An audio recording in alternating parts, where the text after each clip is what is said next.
अकाल वाहिगुरु जी का खालसा श्री वाहिगुरु जी की फतेह।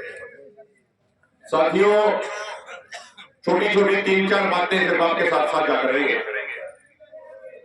मेरी पहले प्रार्थना है, जो भाई पीछे जो शोर शराबा कर रहे हैं, बड़ी नोटो करा दो जी। साथियों, जो सरकार पहले कहती थी कि आंदोलन सिर्फ एक राज्य का है, 2 राज्य का है, 2.5 राज्यों का है, आज एक बात उनसे कहना चाहते हैं कि दोनों फोरमों ने जब 10 तारीख का रेल रोको कार्यक्रम दिया तो अकेले तमिलनाडु में कम से कम 50 जगहों पे रेल रोकी गई। तमिलनाडु में रेल पूरे तरीके से बंद रही, ठप रही। बिहार में रेल रोकी गई। उत्तर प्रदेश में कई जगहों पे, हरियाणा में कई जगहों पे किसानों की गिरफ्तारी करी गई। अगर आंदोलन अकेला 1 या 2 या 3 राज्यों का है तो फिर तमिलनाडु में रेल कैसे रुकी? कुछ राजनेता कहते हैं कि 2 राज्यों के किसान ही बार बार आंदोलन क्यों करते हैं। कल पूरे देश ने यह संदेश दे दिया कि एमएसपी का गारंटी कानून किसी 1, 2 या 3 राज्यों की नहीं, बल्कि पूरे मुल्क के, पूरे देश के किसानों की मांग है। पूरे देश के किसानों को एमएसपी का गारंटी कानून चाहिए और पूरे देश के किसान उसके लिए आंदोलन लड़ रहे हैं और आंदोलन लड़ने को तैयार है।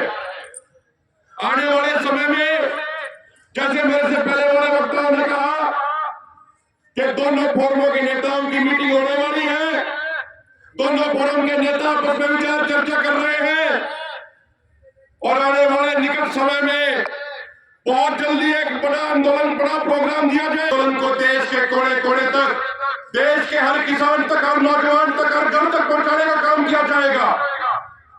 मेरे बुजुर्गों, नौजवान साथियों, हम सरकार से एक बात पूछना चाहते हैं कि जो लोग आज सत्ता में बैठे हैं, ये बार बार स्वदेशी का नारा देते हैं, ये बार बार मेक इन इंडिया का नारा देते हैं, और जब चौथे दौर की वार्ता थी तो सरकार के मंत्रियों ने हमें कहा था कि हम दाल बाहर से मंगवाने की बजाय अपने किसानों से खरीद लेंगे।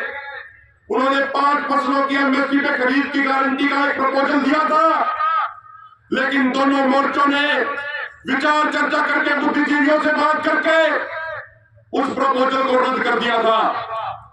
इस सरकार का असली चेहरा आज दोबारा से पूरे देश, पूरी दुनिया के सामने आ गया। मेरे भाइयों, आज सुबह की बात करी जाए तो आज ही ब्राजील से 3000 टन उड़द की दाल भारत में आयात करी गई है। अकेले आज के दिन 3000 टन उड़द की दाल बाहर से मंगवाई गई है और सरकार ने जो ब्राजील के साथ, जो अर्जेंटीना के साथ समझौता किया है, उस समझौते के तहत आने वाले 5-6 दिनों के अंदर अकेले ब्राजील से 20,000 टन उड़द की दाल भारत में मंगवाई जा रही है। हम पूछना चाहते हैं माननीय प्रधानमंत्री जी से कि एक तरफ आप कहते हो कि देश में स्वदेशी होना चाहिए, एक तरफ आप कहते हो देश को आत्मनिर्भर भारत बनाना है, लेकिन दूसरी तरफ आप 20,000 टन उड़द की दाल ब्राजील और अर्जेंटीना से मंगवाते हो। माननीय प्रधानमंत्री जी, ब्राजील और अर्जेंटीना के लोगों ने वोट देकर आपको प्रधानमंत्री नहीं बनाया, भारत के लोगों ने आपको वोट देकर प्रधानमंत्री बनाया। इसलिए आपकी जवाबदेही, आपकी जिम्मेदारी ब्राजील और अर्जेंटीना से फसल खरीदने की नहीं बनती, आपकी जिम्मेदारी भारत के किसानों की हर फसल एमएसपी पे खरीदने की जिम्मेदारी बनती है। मेरे बुजुर्गों, 2020 में जब कोरोना आया, मलेशिया और इंडोनेशिया से जो पाम ऑयल मंगवाया जाता था उसका आयात बंद हो गया। 2020-21 में आपको अगर ध्यान होगा, हमारी सरसों एमएसपी से भी ऊपर बिकी थी। उसके बाद अगले साल अकेले हरियाणा में 1 लाख हेक्टेयर सरसों का रकबा बढ़ गया, पंजाब में 30,000 हेक्टेयर सरसों का रकबा बढ़ गया। 2022 में रूस और यूक्रेन के बीच युद्ध शुरू हो गया, जो वहां से सरसों देश में मंगवाई जाती थी वो भी बंद हो गई। हमारे देश में सरसों की डिमांड और बढ़ी और नतीजा ये रहा कि 2021-22 में भी सरसों एमएसपी से ऊपर बिकी। सरसों का रकबा देश में और बढ़ गया, सरसों की खेती बढ़ने लग गई। लेकिन पता नहीं क्यों 2023 में दोबारा से दूसरे देशों से बड़ी मात्रा में पाम ऑयल मंगवा लिया गया। और आपने एक साल की बात कर लो, हमारी सरसों एमएसपी से भी नीचे बिक रही है। पिछले साल बिकी थी या नहीं बिकी थी? सारे भाई बताओ आप, बिकी थी या नहीं बिकी थी?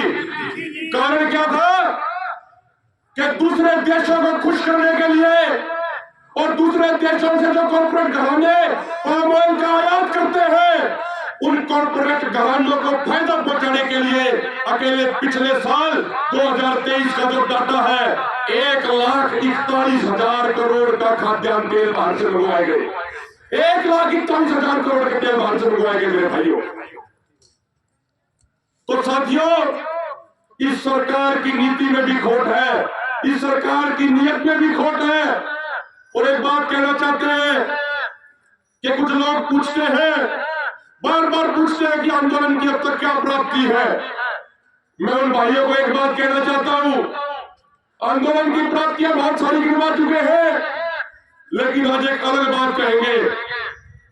अगर कोई आंदोलन की प्राप्ति की बात करता है तो आंदोलन की एक बड़ी प्राप्ति यह है कि इस आंदोलन से पहले 2019 के चुनाव की तरह चुनावों से पहले यह सरकार हिंदू मुस्लिम मंदिर मस्जिद और जातिवाद के मुद्दे भुला के अपनी राजनीति चमकाना चाह रही थी।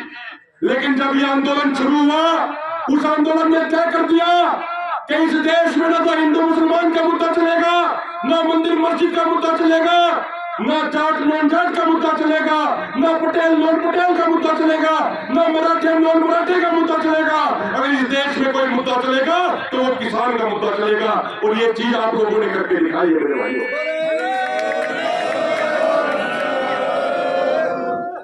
मेरे साथियों, जो गोदी मीडिया हमें दिन रात गाली देती है, जो गोदी मीडिया हमें आतंकवादी बताती रहती है, आप लोगों के संघर्ष ने, आप लोगों के त्याग ने, आप लोगों की कुर्बानी ने उस गोदी मीडिया को भी मजबूर कर दिया कि वो गोदी मीडिया भी आज किसान के मुद्दे पे बात कर रही है।